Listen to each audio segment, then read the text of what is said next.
受到美國影響，今日亞洲股市攏落，即韓國落5.81%，日股是落4.15%，那台股呢是落1683點，收佇44571點，那台積電是收佇2340塊，落50塊，聯發科呢是落到無到4000塊。就說這台股今日有落，不過這國發會公布5月的景氣燈號，同款是紅燈，顯示台灣的經濟和景氣動能是真穩定的。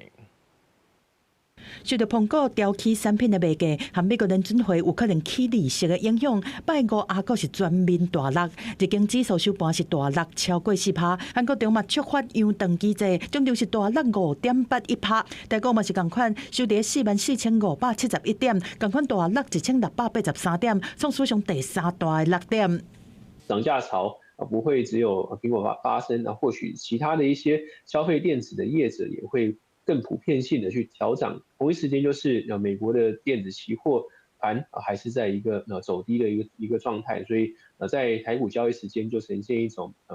多殺多的格局。這禮拜台股的走勢是有起有落，拜一是大起1276點，到拜二是落640點，到拜三落勢規個擴大，大落1057點，拜四個又轉來小可起211點，拜五是落破45000點，個大落1683點，創史上第3大的落點。專家分析，拜五上市類股是規個攏是青色的盤面，半導體龍頭類股台積電是落到2340塊，落50塊這麼多 ，IC 設計龍頭聯發科4000塊的大關嘛收袂掉，落停佇3880塊，大落430塊。清源高價股是落到49000金，開價股王信華是一直在打底，活中到盤的時陣開始落停，終究是落停所死，收佇15615塊，大落1730塊，創台股史上上大的落停金額的紀錄。